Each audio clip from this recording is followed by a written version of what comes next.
آج کل کے دور میں بزنس میں ناکامی کیوں ہو رہی ہے؟ مدینہ کے بازار میں صحابہ مٹی کو ہاتھ لگاتے تو وہ سونا کیسے بن جاتی تھی؟ آج کی ویڈیو میں بات کریں گے بزنس کے بارے میں، یعنی تجارت کے بارے میں، تجارت کا وہ سیکرٹ جو آج کے تاجر بھول گئے ہیں۔ پہلے تجارت یعنی کہ بزنس کے کچھ واقعات کوٹ کروں گی اور پھر قرآن و حدیث کی روشنی میں آپ کو بتاؤں گی کہ تجارت کو کتنا افضل بیان کیا گیا ہے۔ حضرت عثمان غنی رضی اللہ تعالیٰ عنہ بہت بڑے تاجر تھے اور اپنی سخاوت کی وجہ سے غنی کہلاتے تھے۔ حضرت ابوبکر صدیق رضی اللہ تعالیٰ عنہ کے دور خلافت میں مدینہ میں شدید قحط پڑ گیا، لوگ بھوک سے نڈھال تھے۔ اسی دوران حضرت عثمان غنی رضی اللہ تعالیٰ عنہ کا اناج سے لدا ہوا ایک بہت بڑا تجارتی قافلہ مدینہ میں پہنچا۔ مدینہ کے بڑے بڑے تاجر حضرت عثمان رضی اللہ عنہ کے پاس آئے اور کہنے لگے کہ یہ سارا اناج ہمیں بیچ دیں، ہم آپ کو دگنا یا تگنا منافع دیں گے۔ حضرت عثمان رضی اللہ عنہ نے پوچھا، کیا کوئی ایسا ہے جو مجھے اس سے بھی زیادہ منافع دے؟ تاجروں نے کہا کہ مدینہ میں ہم سے بڑا تاجر تو کوئی نہیں، آپ کو اس سے زیادہ منافع کون دے گا؟ حضرت عثمان رضی اللہ تعالیٰ عنہ نے فرمایا، میرا اللہ مجھے ایک کے بدلے 10 کا منافع دے رہا ہے، یعنی ایک نیکی پر 10 گنا اجر۔ میں گواہ بناتا ہوں کہ یہ سارا اناج مدینہ کے غریبوں اور مسکینوں کے لیے فی سبیل اللہ صدقہ ہے۔ اس واقعے سے معلوم ہوتا ہے کہ ایک سچا مسلم تاجر صرف دنیاوی منافع نہیں دیکھتا بلکہ وہ اللہ کے ساتھ بھی نفع بخش سودا کرتا ہے۔ نبوت سے پہلے حضور اکرم صلی اللہ علیہ وآلہ وسلم کی امانت داری اور سچائی پورے مکہ میں مشہور تھی۔ حضرت خدیجہ رضی اللہ تعالیٰ عنہ جو مکے کی ایک بہت بڑی اور معزز بزنس وومن تھی، انہوں نے آپ صلی اللہ علیہ وآلہ وسلم کی دیانت داری کا سن کر اپنا تجارتی مال شام لے جانے کی پیشکش کی۔ آپ صلی اللہ علیہ وآلہ وسلم حضرت خدیجہ رضی اللہ تعالیٰ عنہ کا مال لے کر گئے اور وہاں اتنی ایمانداری اور سمجھداری سے تجارت کی کہ پہلے کبھی اتنا منافع نہیں ہوا تھا۔ حضرت خدیجہ رضی اللہ تعالیٰ عنہ کے غلام میسرہ بھی آپ صلی اللہ علیہ وآلہ وسلم کے ساتھ تھے۔ انہوں نے واپس آ کر بتایا کہ آپ صلی اللہ علیہ وآلہ وسلم نے سودا کرتے وقت کبھی جھوٹ نہیں بولا، نہ کوئی عیب چھپایا اور گاہکوں کے ساتھ نہایت نرمی کا معاملہ کیا۔ اور آپ صلی اللہ علیہ وآلہ وسلم کی اسی کاروباری دیانت داری، اخلاق اور برکت سے متاثر ہو کر حضرت خدیجہ رضی اللہ تعالیٰ عنہ نے آپ صلی اللہ علیہ وآلہ وسلم کو شادی کا پیغام بھیجا۔ یہ واقعہ سکھاتا ہے کہ سچائی اور امانت داری بزنس کی سب سے بڑی گڈ ول ہوتی ہے۔ ایک دفعہ جب مکے کے مسلمانوں نے ہجرت کر کے مدینہ کا رخ کیا تو وہ اپنا سب کچھ مکے میں ہی چھوڑ آئے۔ مدینہ کے انصار یعنی مقامی مسلمانوں نے مہاجرین کے ساتھ اپنی آدھی جائیداد اور کاروبار بانٹنے کی پیشکش کی۔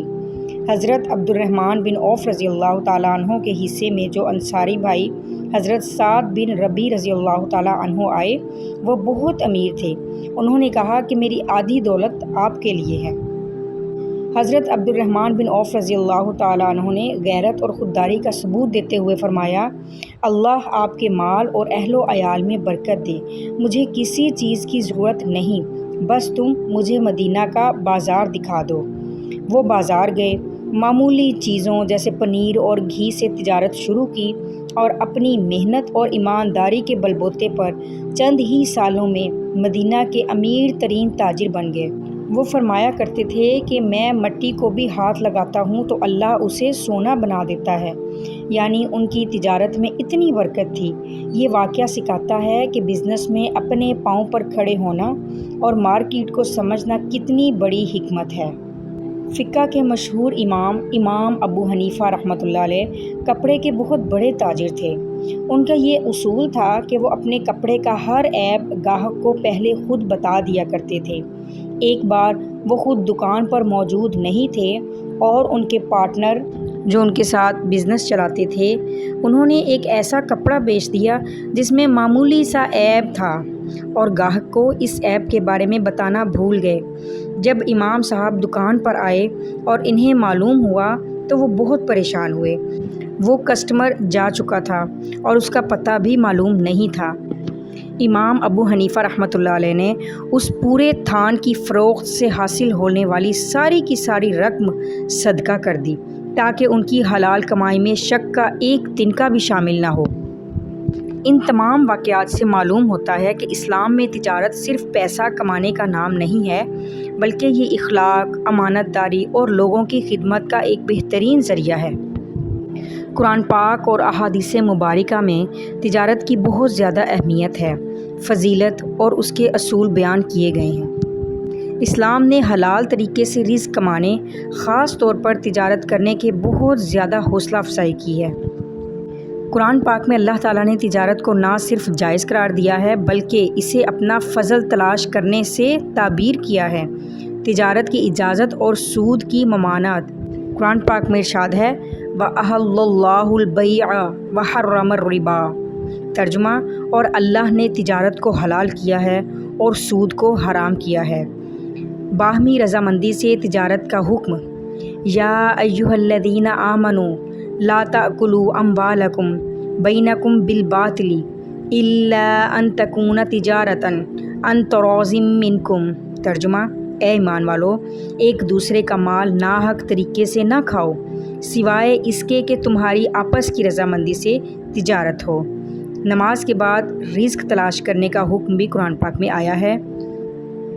فَإِذَا قُضِيَتِ الصَّلَاةُ فَانتَشِرُوا فِي الْأَرْضِ وَابْتَغُوا مِن فَضْلِ اللَّهِ، ترجمہ پھر جب نماز پوری ہو جائے تو زمین میں پھیل جاؤ اور اللہ کا فضل یعنی کہ رزق تلاش کرو۔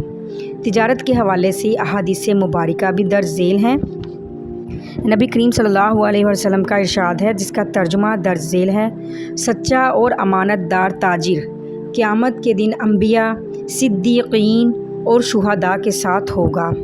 بہترین کمائی کون سی ہے؟ آپ صلی اللہ علیہ وسلم سے ایک بار پوچھا گیا کہ سب سے پاکیزہ اور بہترین کمائی کون سی ہے؟ تو آپ صلی اللہ علیہ وآلہ وسلم نے فرمایا، جس کا ترجمہ یہ ہے، انسان کا اپنے ہاتھ سے کام کرنا اور ہر وہ تجارت جو مبرور یعنی جس میں جھوٹ، دھوکہ اور خیانت نہ ہو۔ تجارت کے اصول اور اخلاقیات۔ لین دین میں نرمی کرنے کی فضیلت۔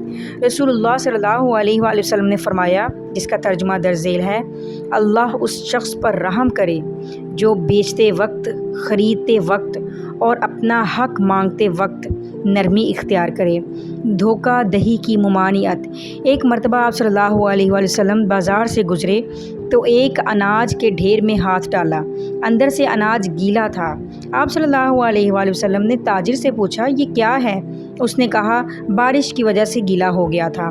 آپ صلی اللہ علیہ وآلہ وسلم نے فرمایا، پھر تم نے گیلے اناج کو اوپر کیوں نہیں رکھا تاکہ لوگ دیکھ لیتے؟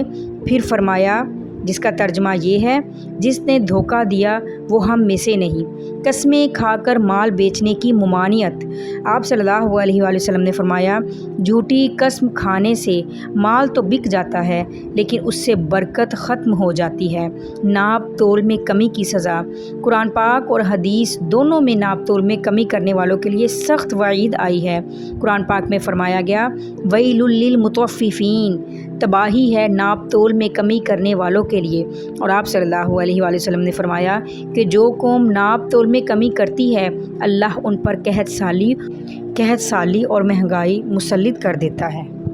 اسلام نے تجارت کرنے سے منع نہیں کیا بلکہ اسے بہت پسند کیا ہے، بشرطے کہ وہ سچائی، امانت داری اور باہمی رضامندی پر مبنی۔ اگر آپ دیانت داری سے اپنا بزنس کرتے ہیں تو وہ بھی عبادت بن جاتا ہے۔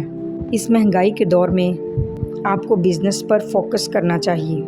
اگر آپ جاننا چاہتے ہیں کہ میں کون سا بزنس کرتی ہوں تو کامنٹ کیجئے، انشاءاللہ العزیز آپ کے ساتھ شیئر ضرور کروں گی۔